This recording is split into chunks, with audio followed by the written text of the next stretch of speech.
Hello मेरे प्यारे दोस्तों, कैसे आप सभी। मैं आप सभी का स्वागत करता हूं आपके गुरुजी चैनल एसपी जहाँ पे। और आज हम लोग पढ़ने वाले हैं क्लास 10th मैथ चैप्टर 2.1, जिसमें कि हम लोग पॉलिनोमियल के कुछ बेसिक पॉइंट समझ लिए थे पार्ट 1 में। आज हम लोग पार्ट 2 समझेंगे, जिसमें कि इसमें भी बेसिक पॉइंट को ही समझेंगे, जिससे कि आपका कंसेप्ट क्लियर हो। और पॉलिनोमियल यानी कि बहुपद के जितने भी प्रश्न होंगे वो आपसे प्रत्येक प्रश्न बन जाएंगे। हाँ, लेकिन प्रत्येक बेसिक कंसेप्ट सीख लेने के बाद। और ये बेसिक कंसेप्ट आपको इतना इंपॉर्टेंट होगा जो क्लास 9th ही नहीं, क्लास 10th ही नहीं, आपको आगे के क्लास में भी काम देगा। जब भी आप लोगों को पॉलिनोमियल का क्वेश्चन देखने को मिलेंगे तो इस बेसिक पॉइंट यानी कि अभी जो मैं आप लोगों को बता रहा हूँ इससे आगे नहीं देखने को मिलेंगे। यानी कि जितने पॉलिनोमियल के कंसेप्ट होंगे वो सारे कंसेप्ट के मैं जिक्र करूँगा, बताऊँगा, सिखाऊँगा, समझाने का प्रयास करूँगा।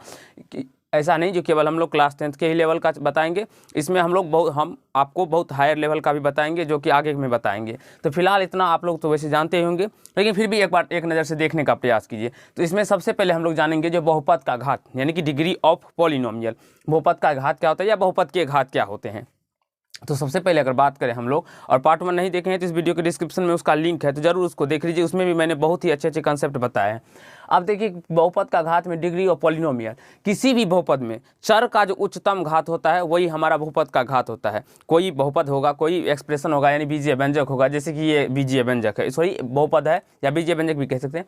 ये क्या है तो बहुपद है। तो इसमें बहुपद का घात क्या है, इसमें जो अगर हम बहुपद का घात का बात करें तो बहुपद के अधिकतम, देखिए यहाँ देखिए चर का उच्चतम घात। तो चर क्या है यहाँ पे अगर हम बात करें तो ये 5 अचर है, यहाँ पे 2 अचर है और 6 क्या है अचर, यानी कि ये कांस्टेंट है। इसका मान कहीं भी नहीं बदलेगा, 5 ही रहेगा। चाहे आप भारत में रहिए यानी या बिहार राज्य में रहिए या मध्य प्रदेश में चले जाइए या MP में चले जाइए, 5 ही रहेगा।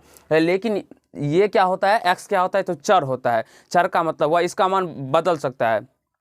अब अगर मान लीजिए x का मान आप 4 मानिएगा तो 4 हो जाएगा। अगर यहीं कहीं दूसरे जगह चले जाइए x का मान कोई 6 मान ले तो 6 हो जाएगा। तो उसी प्रकार से इस चर का मान बदलता रहता है, लेकिन अचर कांस्टेंट होता है, वो कभी भी नहीं बदलता है। तो इसीलिए यहाँ पे ये चर हो गया, ये x चर हो गया। तो चर का उच्चतम घात, तो यहाँ पे सबसे बड़ा घात क्या है, चर x है, x का उच्चतम घात 2 है, यहाँ पे 1 है, तो सबसे उच्चतम घात 2 है, इसीलिए बहुपद का घात 2 हो जाएगा। उसी प्रकार अगर इसमें भी बात करें तो इसमें बात करते हैं तो 8x³ + 2x, तो x का उच्चतम घात कितना है, चर का 3 है, यहाँ पे 2 है, तो सबसे उच्चतम घात 3 हो गया। इसीलिए इसमें बहुपद का अधिकतम घात क्या हो गया, 3। अगर कोई भी आपको बहुपद दे और उसमें आप लोगों को पूछे बहुपद का घात कितना होगा, तो उच्चतम घात जो होगा चर का वही बहुपद का घात हो जाएगा। आई होप आप सभी को समझ में आ गया होगा और इस टाइप के प्रश्न आप लोगों से बन जाएंगे। अब ये देखिए कुछ पॉइंट्स हैं जो मैंने आप लोगों के लिए इंपॉर्टेंट थे तो वो लिख दिए। तो पूछा जाता है बहुत बार एग्जाम में, जो यहाँ पे बहुपद के नाम दिए हैं और ये अधिकतम घात है, यानी कि एक रैखिक बहुपद में अधिकतम घात कितनी हो सकती है, तो एक द्विघात बहुपद में अधिकतम घात कितनी हो सकती है, तो 2 त्रिघात बहुपद में अधिकतम घात कितनी हो सकती है, 3 चतुर्थघातीय बहुपद में अधिकतम घात 4 हो सकता है। तो ये भी आप लोग समझ लिए होंगे और इसे सारे को अपने अपने कॉपी पे नोट कर लीजिए, जिससे आपके कंसेप्ट क्लियर होंगे। जब तक आप देखिए देख लेने से सीख नहीं जाइएगा, जब तक आप लोग उसको लिखिएगा नहीं, बार बार प्रैक्टिस नहीं कीजिएगा, तब तक नहीं सीख पाइएगा। क्योंकि मैं भी इस बहुपद के चैप्टर को कम से कम 15-20 बार मैं खुद अपने आप पढ़ा हूँ, इसीलिए आप लोग को भी ये पढ़ना होगा, सीखना होगा। अब यहाँ पे हम लोग बहुपद का सामान्य रूप या मानक रूप भी कह सकते हैं, इसे सामान्य रूप, standard form of a polynomial का चर्चा करेंगे।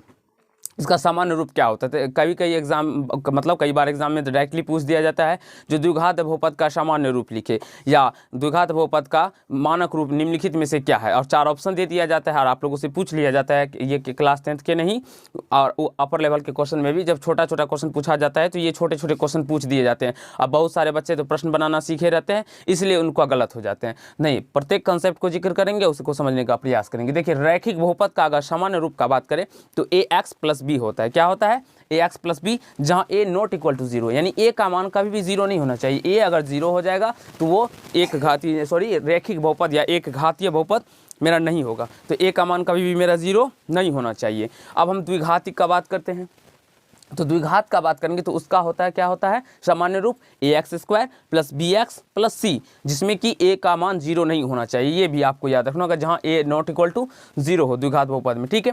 अब त्रिघात बहुपद ax³ + bx² + cx + d, जहां a ≠ 0 हो, यानी a का मान 0 नहीं होना चाहिए। क्योंकि a 0 हो गया तो ये x वाला टर्म 0 हो जाएगा, और x वाला टर्म 0 हो गया तो फिर इसका कोई वैल्यू ही नहीं रह गया, इसका बस इतना बच गया और ये मेरा द्विघात हो जाएगा। इसीलिए हमारा a नहीं होना चाहिए 0। हाँ, b हो सकता है, फिर c हो सकता है और d हो सकता है, उसमें कहीं से कोई प्रॉब्लम नहीं है, लेकिन a 0 हो जाएगा तो वो मेरा त्रिघातीय बहुपद नहीं कहलाएगा।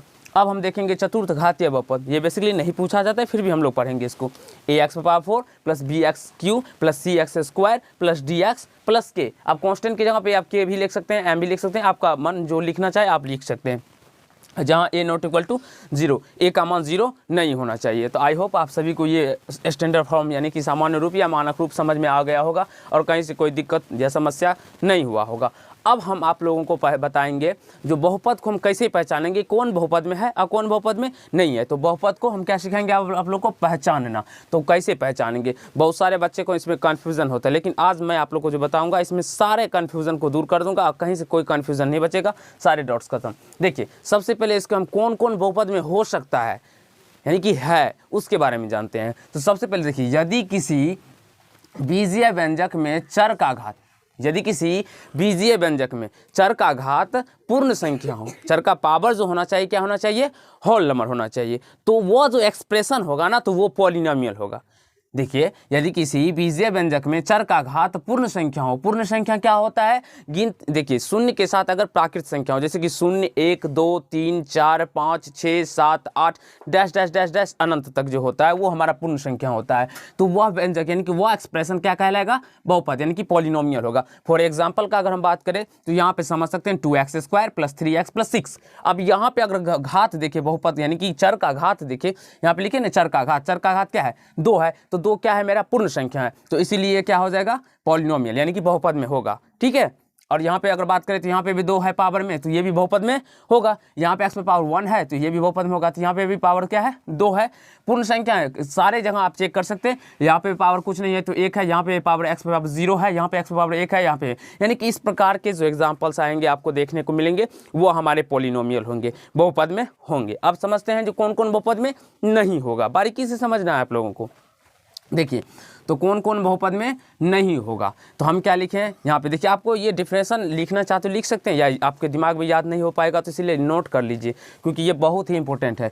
यदि किसी बीजीय व्यंजक में चर का घात, इसमें चर का घात जो होता है वो ऋणात्मक संख्या या भिन्न संख्या या दशमलव संख्या हो, ऋणात्मक संख्या हो या भिन्न संख्या हो या दशमलव संख्या हो, तो वह व्यंजक क्या हो जाएगा, तो बहुपद नहीं होगा। वह जो एक्सप्रेशन होगा वो मेरा क्या होगा, तो पॉलिनोमियल नहीं होगा। अब यहाँ पे एग्जांपल उसके बात करें, जैसे कि ये देखिए x पे पावर 1/3 कर दिया, पावर तो है लेकिन ये वो क्या है, तो पूर्ण संख्या नहीं है। पावर रहने के बावजूद भी ये पूर्ण संख्या, क्योंकि 1/3 पूर्ण संख्या नहीं है, इसीलिए बहुपद नहीं होगा, बहुपद नहीं होगा। अब यहाँ पे देखेंगे तो यहाँ पे पावर क्या है, तो माइनस में है, देखिए ना ऋणात्मक संख्या, भिन्न संख्या और दशमलव संख्या, तो x पे पावर -3 क्या है, ये ऋणात्मक संख्या है पावर, इसीलिए क्या बना होगा, पॉलिनोमियल नहीं होगा। फिर यहाँ पे x + 1/x है, तो आप यहाँ पे बोलेंगे सर यहाँ पे तो माइनस में नहीं है, ये कैसे हो जाएगा, तो देखिए मेरे बच्चों x + 1/x है, इसको हम x प्लस ये x जब ऊपर जाएगा तो x⁻⁻1 आ जाएगा, तो पावर माइनस ऋणात्मक में आ गया, इसीलिए ये भी मेरा बहुपद नहीं होगा। ये आपको ध्यान पे रखना होगा और बहुत बार एग्जाम में तो इस प्रकार के प्रश्न आपको देखने को मिलेंगे ही। अब देखिए √x + 6 ये भी बहुपद नहीं होगा। आप बोलेंगे सर √x + 6 कैसे बहुपद नहीं होगा, क्योंकि रूट का वैल्यू होता है x पे पावर 1/2 होता है, रूट अगर √x + x है तो इसका मतलब वो x पे पावर 1/2, तो ये भिन्न के रूप में आ गया। मैंने आप लोग को बताया भिन्न संख्या या दशमलव संख्या हो तो वह व्यंजक बहुपद नहीं होगा, तो इसीलिए ये एक्सप्रेशन क्या होगा, व्यंजक नहीं होगा, यानी कि बहुपद ये भी नहीं होगा। फिर यहाँ पे देखिए दशमलव में भी है तो ये भी बहुपद नहीं होगा, फिर √x है तो यहाँ पे भी बहुपद नहीं होगा, ये भी ऊपर जाएगा तो माइनस में आ जाएगा, तो ये बहुपद नहीं होगा। तो इस प्रकार से जितने भी आपको एग्जाम्पल देखने को मिलेंगे वो बहुपद नहीं होगा। लेकिन कौन कौन बहुपद है वो मैंने आप लोग को बता दिया, ओनली केवल और केवल होल नंबर, जिसके पावर में होल नंबर हो, पूर्ण संख्या हो, वो बहुपद हो जाएगा। तो आई होप आप लोगों को समझ में आ गया होगा जो कौन कौन बहुपद में है और कौन कौन बहुपद में नहीं है। और इस प्रकार के आपको एग्जाम में देखने के प्रश्न मिलेंगे तो आप लोग जरूर ही इसे सॉल्व कर लेंगे, बना लेंगे। अब हम आप लोगों के लिए 5 एग्जाम्पल लिखे हैं, आप लोग अपने से ट्राई कीजिए। अगर आप लोगों से बन जाता है तो समझ लीजिए जो आप लोग समझ गए हैं, नहीं बनता है तो फिर से मेरे ही वीडियो को पीछे करके इसको पुनः देखिए, तब आपको फिर से समझ में आएगा। तो यहाँ पर हम देखते हैं, तो सारे चर का मान देखेंगे, ऐसा नहीं जो केवल केवल यहाँ पे देख लिया x⁻³ और हम बना लिए, नहीं, सारे चर को देखेंगे, क्योंकि किसी मतलब जितने भी बहुपद में चर होंगे उसमें किसी पर भी माइनस में या भिन्न में या दशमलव में नहीं होना चाहिए। तो यहाँ पे देखते हैं इस चर पे पावर पूर्ण संख्या है, इस चर पे भी पावर पूर्ण संख्या है और इस चर पे भी पावर पूर्ण संख्या है। तो ये क्या है, बहुपद में है, ये बहुपद में है, तो यहाँ लिख दिए। अब यहाँ पे देखते हैं तो यहाँ पे भी x पे पावर स्क्वायर है, तो पूर्ण संख्या है, यहाँ पे भी x है, इसके पावर 1 है, x है पावर 1 है, और यहाँ पे भी x पे पावर 0 रहता है, तो उसका इसलिए हम नहीं लिखते हैं। तो x² और यहाँ पे भी पूर्ण संख्या, तो ये भी क्या है, बहुपद में है।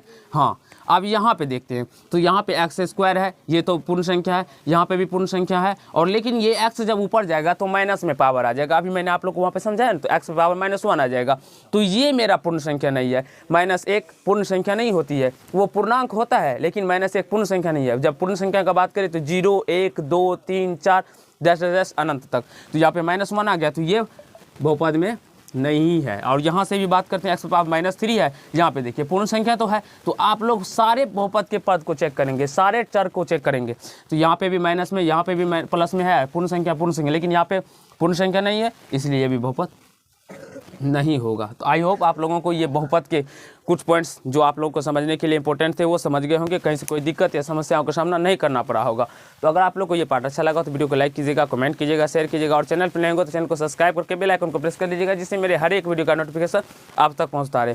और नेक्स्ट पार्ट में हम लोग जीरोज ऑफ पॉलिनोमियल यानी कि बहुपद के शून्यक के बारे में पढ़ेंगे, और यानी कि एक घातीय बहुपद का आलेख कैसे बनता है, रैखिक बहुपद का आलेख क्या होता है, द्विघातीय बहुपद का आलेख कैसे खींचा जाता है, इस प्रकार के बहुत सारे ऐसे कॉन्सेप्ट जो आपको नहीं आते होंगे उसका जिक्र करेंगे। तो धन्यवाद, आज के पार्ट में इतना ही।